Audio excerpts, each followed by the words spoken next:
اب اس بنا پر یہ بات بھی ذہن میں رکھیں کہ قرآن کی اصل ہے اور بنیاد ہے، مفسرین کے دو گروہ ہیں اس کے مطلب بیان کرنے میں کہ ام القرآن، سورت کو ام القرآن کیوں کہا جاتا ہے۔ دو مطلب بیان کیے گئے ہیں۔ ایک مطلب شیخ المشائخ مولانا علامہ امام الموحدین رئیس المفسرین زبدۃ المحدثین راس الاتقیاء حضرت علامہ شیخ حسین علی الوانی رحمۃ اللہ علیہ نے اس کا مطلب بیان کیا ہے کہ سورت فاتحہ کو ام القرآن کیوں کہا جاتا ہے۔ تو وہ فرماتے ہیں کہ قرآن کے 4 حصے ہیں۔ پہلا حصہ، قرآن کے 4 حصے ہیں اور ہر حصے کی ابتدا الحمد سے ہوتی ہے۔ ہر حصے کی ابتدا الحمد سے ہوتی ہے۔ پہلے حصے کی ابتدا سورت فاتحہ سے لے کر سورت مائدہ کے آخر تک ہے، اور دوسرے حصے کی ابتدا سورت انعام کے شروع سے لے کر سورت بنی اسرائیل کے آخر تک ہے، اور تیسرے حصے کی ابتدا سورت کہف کے شروع سے لے کر سورت احزاب کے آخر تک ہے، اور چوتھے حصے کی ابتدا سورت سبا کے شروع سے لے کر سورت الناس کے آخر تک۔ 4 حصے ہیں قرآن کے، توجہ سے یہ بات سننی ہے۔ 4 حصے ہیں قرآن کے اور ہر حصے کی ابتدا الحمد سے ہوتی ہے۔ ذرا دیکھیے گا، کھولیں سورت انعام کا شروع 7واں پارہ ہے جی۔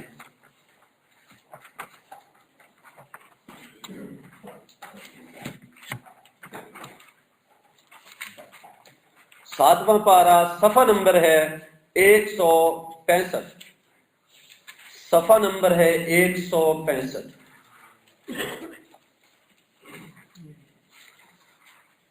ہم نے قرآن کو سمجھنا ہے قرآن کے انداز میں، کوئی بات باہر سے نہیں لائیں گے۔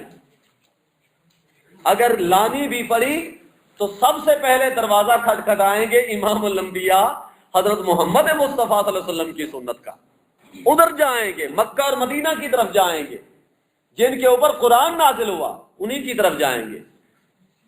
اب جو بات بھی قرآن کو سمجھیں گے قرآن کے انداز میں۔ دیکھیے گا، مل گئی جی، یہ سورت انعام ہے، صفحہ نمبر 165۔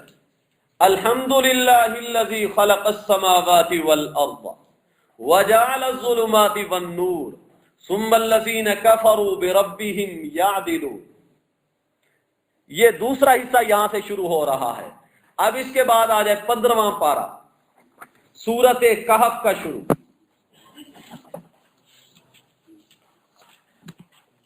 سورت کہف کی ابتدا ہے اور صفحہ نمبر ہے 380، صفحہ نمبر ہے قرآن مجید کا 380۔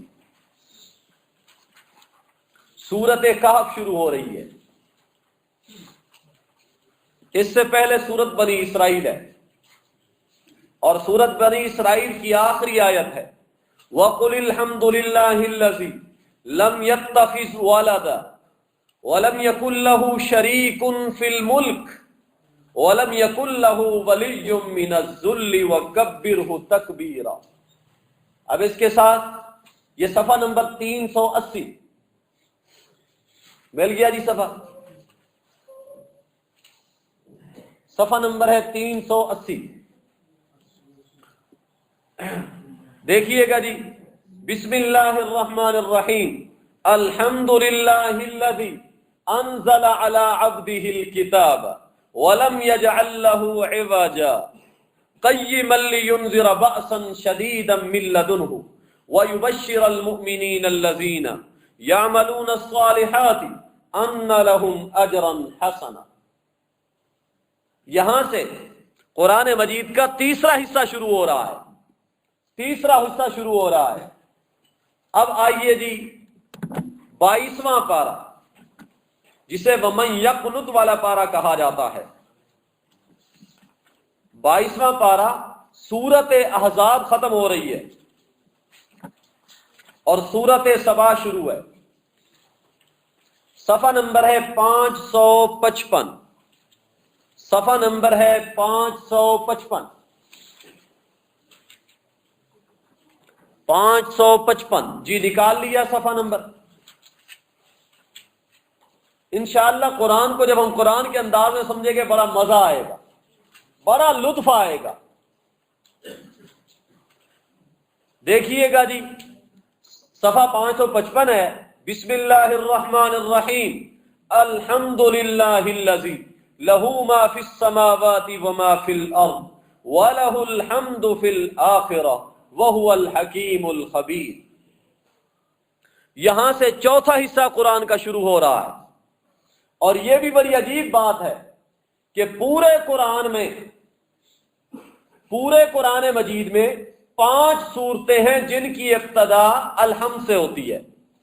پورے قرآن میں الحمدللہ رب العالمین جہاں سے پہلا حصہ شروع ہو رہا ہے، اور دوسرا حصہ شروع ہوتا ہے تو وہاں پر اللہ نے فرمایا الحمدللہ الذی خلق السماوات. اور جہاں سے تیسرا حصہ شروع ہوتا ہے سورۃ کہف کے شروع میں، وہاں اللہ نے فرمایا الحمدللہ الذی انزل علی عبدہ الکتاب. اور جہاں سے چوتھا حصہ شروع ہوتا ہے یہاں اللہ نے فرمایا الحمدللہ الذی لہ ما فی السماوات وما فی الارض. یہ 4 مقامات ہیں اور ایک 5واں مقام اس کے ساتھ ہی آ رہا ہے، وہ بھی دیکھ لیں. اگلی سورت ہے یہاں جہاں یہ سورت سبا ختم ہو رہی ہے اور بالکل سورت فاطر کا شروع ہے. سورت فاطر کا آغاز ہو رہا ہے. وہاں پر آئیے جی بسم اللہ الرحمن. یہ صفحہ نمبر ہے 563. سورت سبا ختم ہو رہی ہے اور سورت فاطر کا شروع ہے، ابتدائیہ ہے. مل گیا جی. دیکھیے گا الحمدللہ فاطر السماوات والارض جاعل الملائکۃ رسلا اولی اجنحۃ مثنی وثلاث ورباع. یہ صفحہ نمبر ہے 563. 60 سے 3 اوپر 563. اب دیکھ رہے ہیں جی اس کی وجہ میں جب یہاں پہنچیں گے تو میں بیان کروں گا کہ جب قرآن کے ہیں 4 حصے اور ہر حصے کی ابتدا ہوتی ہے الحمد سے، اور پورے قرآن مجید کے اندر 5 صورتیں ہیں جن کی ابتدا الحمد سے ہوتی ہے، تو پھر تو قرآن کے 5 حصے ہونے چاہیے تھے. جی بات سمجھ آ رہی ہے؟ پھر تو قرآن کے کتنے حصے ہونے چاہیے تھے؟ 5 حصے ہونے چاہیے تھے نا.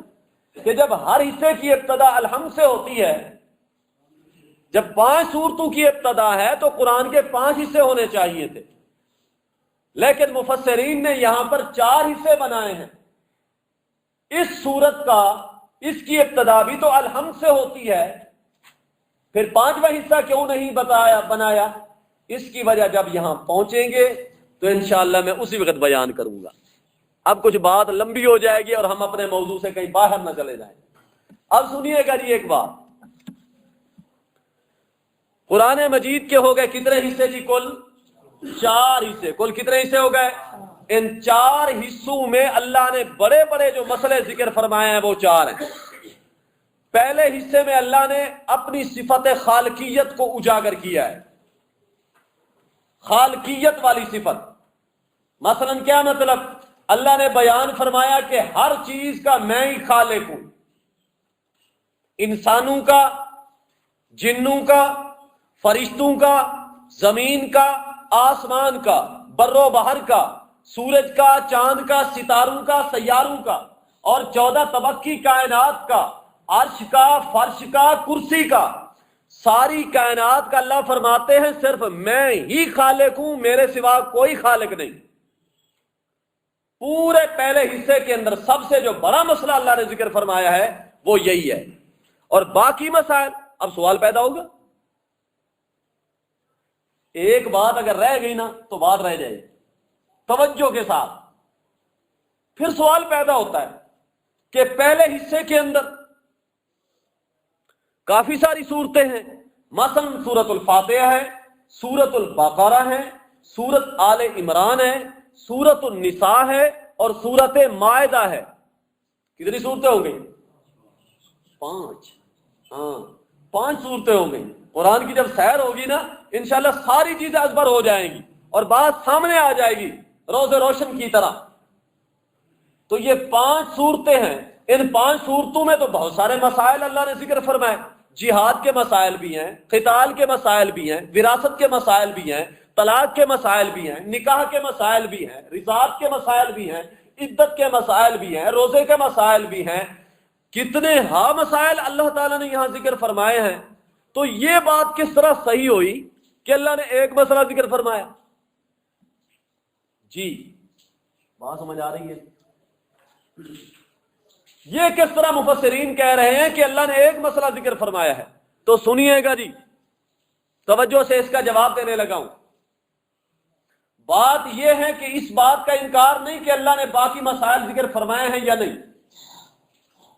مقصد کہنے کا یہ ہے کہ سب سے بڑا مسئلہ اور اہم مسئلہ جس کے اوپر خاص اللہ نے توجہ دی ہے پہلے پورے مسئلے کے اندر, پورے حصے کے اندر, ان 5 صورتوں کے اندر, وہ سب سے بڑا مسئلہ جو اہم مسئلہ ہے وہ صفت خالقیت ہے.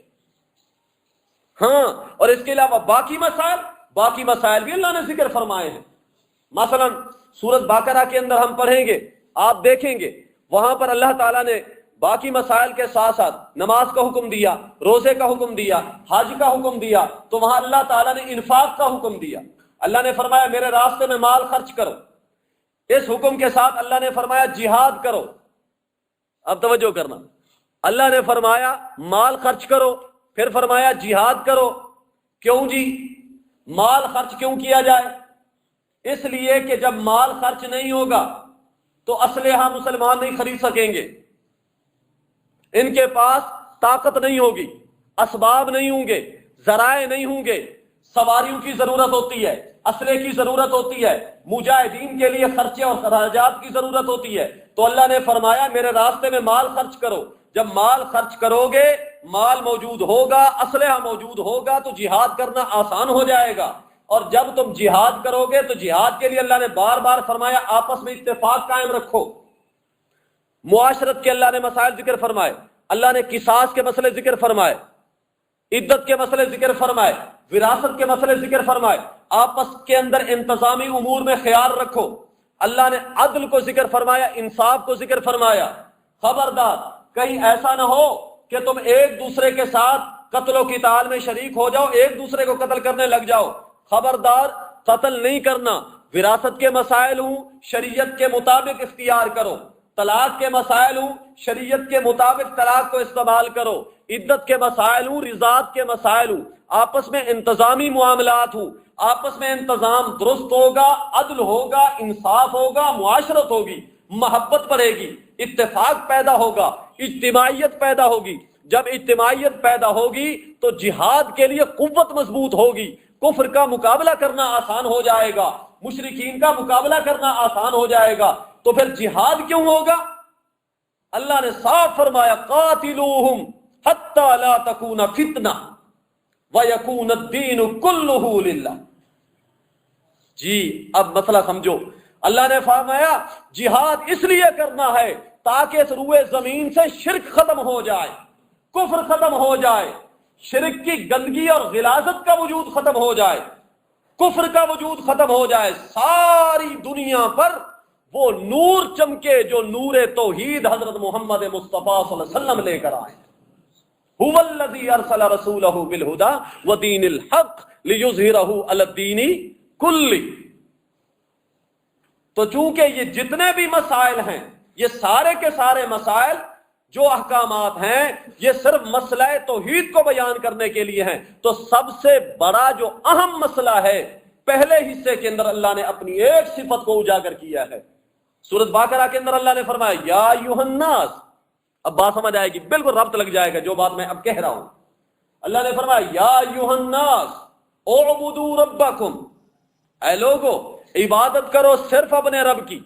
اب سورۃ بقرہ نکالیں جی, پہلا پارہ بالکل ابتدا میں آ جائیں, شروع میں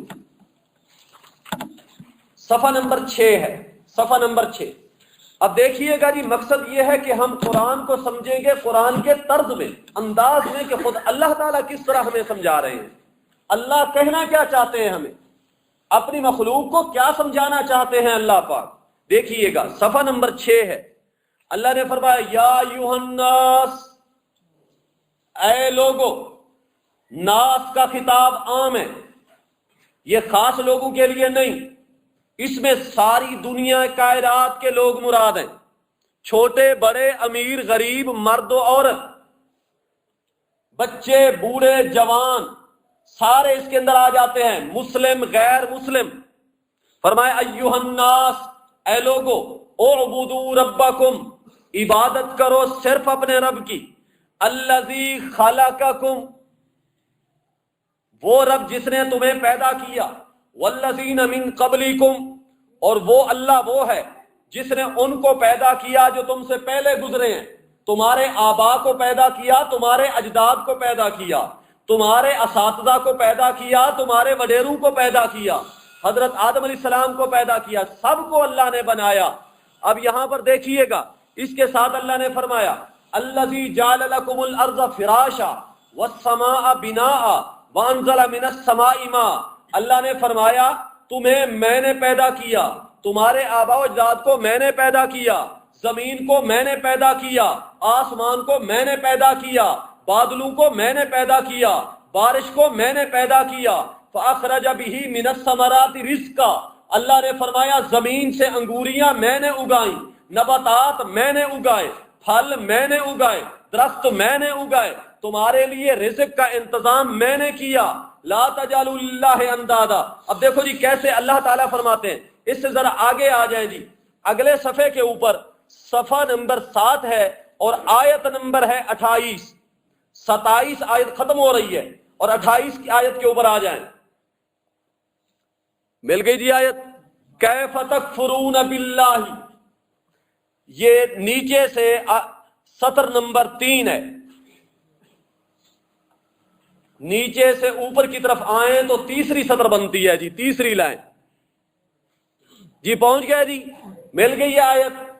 اب دیکھیے یہاں اللہ نے فرمایا کیف تکفرون باللہ وکنتم امواتا فاحیاکم، فرمایا کس طرح لوگوں تم انکار کرتے ہو اللہ کا، اللہ کا انکار کرتے ہو، یعنی اللہ کی توحید کا انکار کرتے ہو، کس طرح انکار کرتے ہو، حالانکہ کنتم امواتا، تم بے جان تھے، تمہارا کوئی نام بھی نہیں تھا، نشان بھی نہیں تھا، تمہارے کوئی تذکرے بھی نہیں تھے، تمہیں کوئی جانتا بھی نہیں تھا، کنتم اموات، تم مردہ تھے، مردہ بے جان تھے، فاحیاکم، اللہ نے تمہیں زندہ کیا، سبحان اللہ، اللہ نے تمہیں زندہ کیا، ثم یمیتکم، زندگی کے بعد اللہ فرماتے ہیں پھر تمہیں وہی اللہ موت دے گا جب تمہاری موت کا وقت آئے گا، ثم یحییکم، پھر دن قیامت کے اللہ تمہیں دوبارہ زندہ کرے گا، ثم الیہ ترجعون، پھر اسی اللہ کی طرف تم سب کو لوٹایا جائے گا، هو الذی خلق لکم ما فی الارض جمیعا۔ دیکھا جی صفت خالقیت کیسے اس کا اظہار ہو رہا ہے، ہاں کس طرح واضح ہو رہی ہے صفت خالقیت، توجہ کرنا ہے، قرآن میں اس طرح اتر جاؤ نا کہ قرآن کا جو لفظ ہمارے دل میں اثر کرتا جائے۔ یہی تو بات ہے نا جس کو علامہ اقبال نے فرمایا تھا رحمت اللہ علیہ نے کہ کتاب ہدا میں یہ تاثیر دیکھی، بدلتی ہزاروں کی تقدیر دیکھی۔ یہاں ہم اس حوالے سے بیٹھے کہ خالص ذہن کو بالکل صاف کر کے اور پیالہ بالکل دل کا سیدھا کر کے بیٹھے، تعصب کو، ضد کو، ان چیزوں کو نکال کر کہ خود اللہ کیا کہنا چاہتا ہے۔ دیکھیے گا اللہ نے فرمایا هو الذی، لوگوں وہی اللہ ہے، وہی اللہ ہے، خلق لکم ما فی الارض، جس نے پیدا کیا تمہارے لیے جو کچھ زمین کے اندر ہے، جمیعاً، سارا کا سارا پیدا کرنے والا صرف اللہ ہی ہے اور کوئی نہیں۔ اس کے بعد فرمایا ثم استوى الى السماء، پھر ارادہ کیا اللہ نے آسمان کی طرف، فسواہن سبع سماوات، پس برابر کر دیا ان کو 7 آسمان، 7 آسمان برابر کر دیا، وَهُوَ بِكُلِّ شَيْءٍ عَلِيمٍ، اور وہی اللہ ہر چیز کو خوب جانتا ہے۔ وَإِذْ قَالَ رَبُّكَ لِلْمَلَائِكَةِ إِنِّي جَاعِلٌ فِي الْأَرْضِ خلیفہ، اللہ نے فرمایا جس وقت کہا تیرے رب نے فرشتوں کو کہ بے شک میں بنانے والا ہوں زمین میں ایک خلیفہ۔ اب یہاں سے حضرت آدم علیہ الصلوۃ والسلام کی ابتدا ہو رہی ہے، اگر یوں سمجھو یعنی جناب انسان کی ابتدا ہو رہی ہے کہ انسان کو پیدا کرنے والا کون ہے؟ اللہ۔ اب دیکھیے گا جی اس پورے آپ پانچوں صورتوں کے اندر آپ دیکھیں تو آپ کو جگہ جگہ ملے گا، جگہ جگہ آپ کو ملے گا صفت خالقیت کا ظہور ہو رہا ہوگا۔ باقی مسائل اللہ ذکر فرمائے گا تو فوراً پلٹے گا اللہ تعالیٰ اپنے اصل مقصد کی طرف، اصل مسئلے کی طرف۔ دوسرا پارہ نکالیں، دوسرا پارہ ہے اور صفحہ نمبر ہے صفحہ نمبر 30 اور نیچے سے بالکل تیسری لائن ہے، نیچے سے اوپر کی طرف تیسری لائن ہے، تیسری سطر۔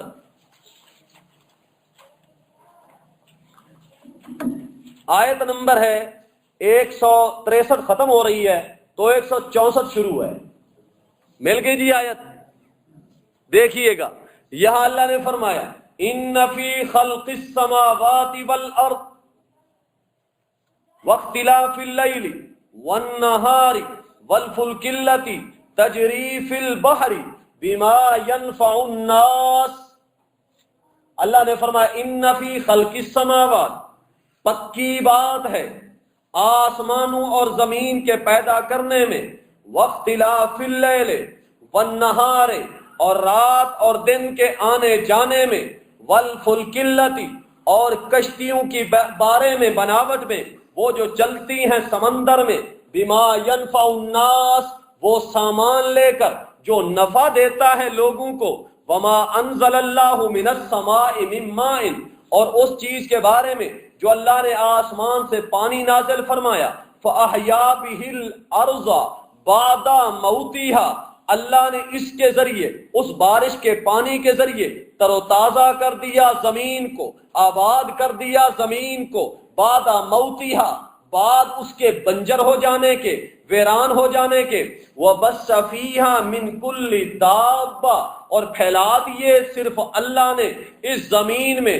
من کل دابہ، ہر قسم کے جانور، ہر قسم کی زندگی والی چیزیں، وَتَصْرِيفِ الرِّيَاحِ، اور ہواؤں کے چلانے میں، ہواؤں کے چلانے میں، کبھی گرم ہوا تو کبھی ٹھنڈی ہوا، کبھی تیز ہے تو کبھی آہستہ ہے، کبھی کالی گھٹا ٹوب اندھیروں کے اندر ہوا، کبھی صبح کو چلنے والی، کبھی شام کو چلنے والی، والسحاب المسخر بین السماء، اور ان بادلوں کے بنانے میں، ان بادلوں کے چلانے میں، المسخر، جن کو اللہ نے ٹھہرا دیا، بین السماء والارض، آسمان اور زمین کے درمیان، اللہ نے فرمایا لآیات، لآیات، لوگوں ان ساری چیزوں کے اندر میری توحید کے کئی دلائل ہیں، لآیات، میری وحدانیت کے کئی دلائل ہیں، لقوم یعقلون، لیکن سمجھ ان لوگوں کو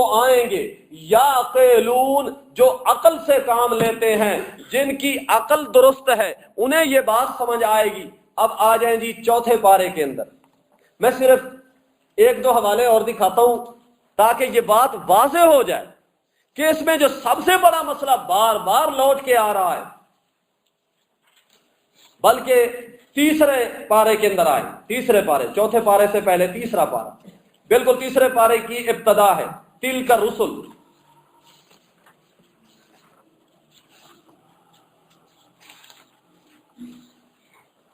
اب خود فیصلہ کرتے چلے جائیں، دیکھیے گا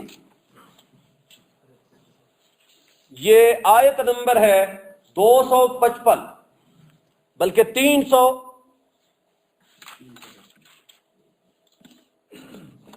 نہیں 255 ہے جی، 255، 254 ختم ہو رہی ہے، 254 ختم ہو رہی ہے اور 255 کا آغاز ہے، شروع ہے۔ دیکھیے گا اللہ نے فرمایا اللہ لا الہ الا ہو، جسے آیت الکرسی کے نام سے مشہور کیا جاتا ہے کہ یہ آیت الکرسی ہے، اور واقعی یہ وہ آیت ہے جو بڑی شان والی ہے۔ بڑی فضیلت والی ہے، اس کے بڑے برکات ہیں، حدیث کے اندر بڑے فضائل اس کے آئے ہیں۔ دیکھیے گا، اللہ کے سوا کوئی الہ نہیں، کوئی مشکل کشا حاجت روا نہیں۔ آگے اللہ نے فرمایا الحیو، الحیو وہی ہے زندہ، وہی ہے زندہ، ایسا زندہ جس پر کبھی موت نہیں آئے گی، خود بھی زندہ ہے اور دوسری کائنات کو بھی زندہ کرنے والا ہے، ہر ایک کو بنانے والا۔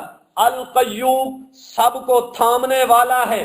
سبحان اللہ، زندہ کر کے کسی اور کے حوالے نہیں کیا، کائنات کو بنا کر کسی اور کے حوالے، جس طرح سورج کا پجاری کہتا ہے مجھے سب کچھ سورج دے گا، چاند کا پجاری کہتا ہے سب نفع نقصان کا مالک چاند ہے، ستاروں اور سیاروں کا پجاری کہتا ہے سب کچھ کرنے والے ستارے اور سیارے ہیں، اور اشرا عقول کا پجاری کہتا ہے کہ یہ جو 10 عقلیں ہیں نا یہ سب کچھ وہی چلا رہے ہیں۔ یہودی کہتے تھے حضرت عزیر سب کچھ کرنے والے ہیں، عیسائی کہتے تھے حضرت عیسیٰ علیہ السلام سب کچھ کرنے والے ہیں، اور پتہ نہیں لوگوں نے کیا کیا بنا رکھے ہیں۔ اب آئیے اللہ تعالیٰ فرماتے ہیں لوگوں جس طرح پیدا کرنے والا میں ہوں، القیوم ہر چیز کو تھامنے والا بھی میں ہوں، ان کی حفاظت کرنے والا بھی میں ہوں۔ لا تاخذہ سنۃ ولا نوم، اسے نیند بھی نہیں پکڑتی، اسے اونگ بھی نہیں پکڑتی۔ لہ ما فی السماوات و ما فی الارض، یہ وہی صفت خالقیت ہے، سب کچھ اسی کا ہے، جو کچھ آسمانوں میں ہے، جو کچھ زمین کے اندر ہے، جس طرح پیدا کرنے والا اللہ ہے اسی طرح مالک اور مختار بھی صرف اللہ ہے۔ اب آئیے جی چوتھے پارے میں، سورت آل عمران کے آخر میں آئیں، سورت آل عمران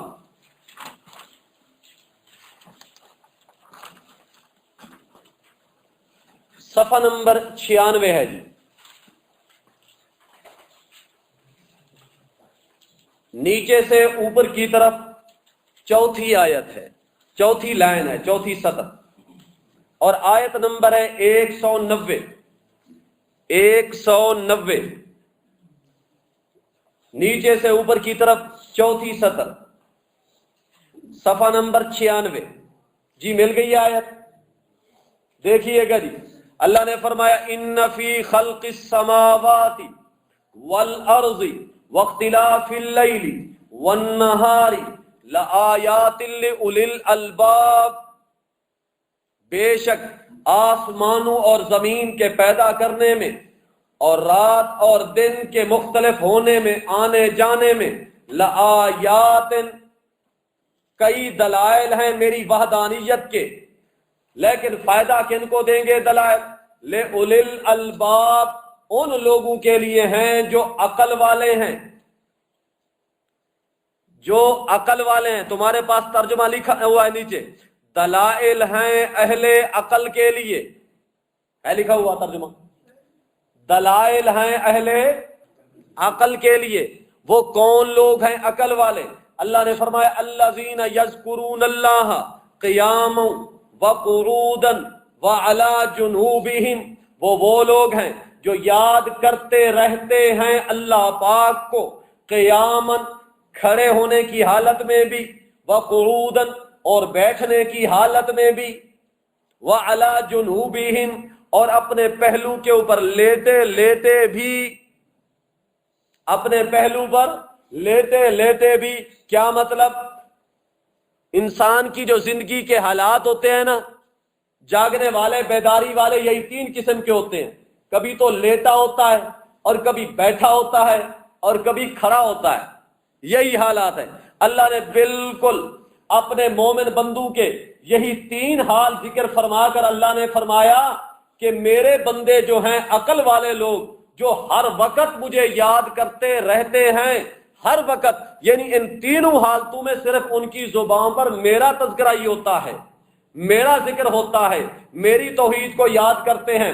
وَيَتَفَكَّرُونَ فِي خَلْقِ السَّمَاوَاتِ، اور غور و فکر کرتے ہیں، یتفکرون غور و فکر کرتے ہیں، فی خلق السماوات آسمانوں کے پیدا کرنے میں اور زمین کے پیدا کرنے میں، اور کہتے ہیں ربنا ما خلقت ھذا باطلا، اللہ اکبر. حدیث کے اندر آتا ہے امام الانبیاء سرور کائنات رحمت للعالمین سید الاولین والآخرین حضرت محمد مصطفیٰ سب کہہ دو صلی اللہ علیہ وآلہ وسلم جب بھی رات کے وقت اٹھتے تہجد پڑھنے کے لیے، نوافل پڑھنے کے لیے، قرآن کی تلاوت کرنے کے لیے، تو آسمان کی طرف دیکھتے اور چہرہ اٹھا کر کہتے ربنا ما خلقت ھذا باطلا، ربنا ما خلقت ھذا باطلا، اے ہمارے پروردگار ما خلقت ھذا باطلا،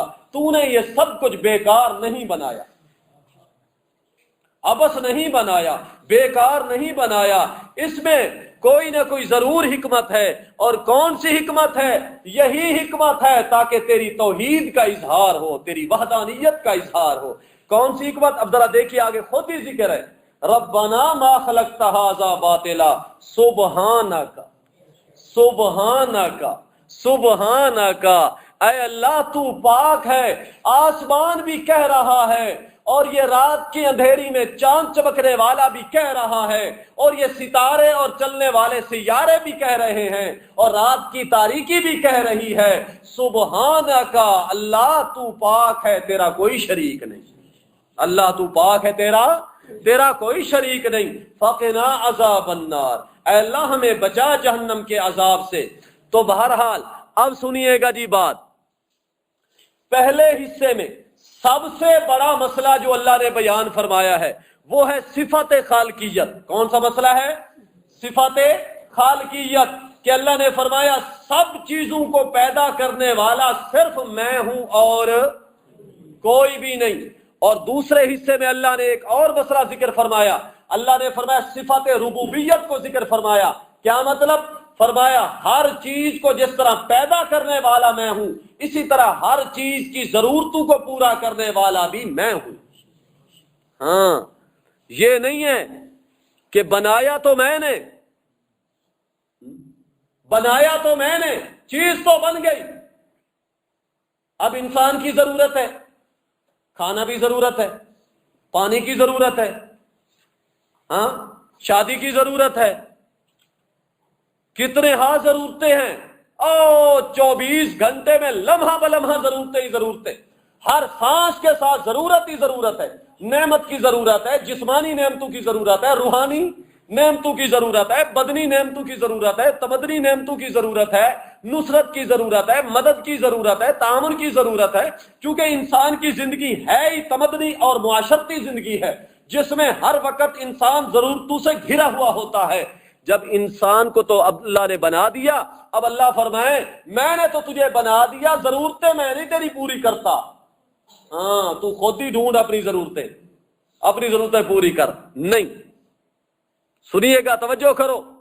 دوسرے حصے میں اللہ نے فرمایا سب سے بڑا مسئلہ کہ لوگوں جس طرح ساری کائنات کو بنانے والا میں ہوں، اسی طرح ہر چیز کی ضرورت کو پورا کرنے والا بھی میں ہی ہوں، کوئی اور نہیں ہے.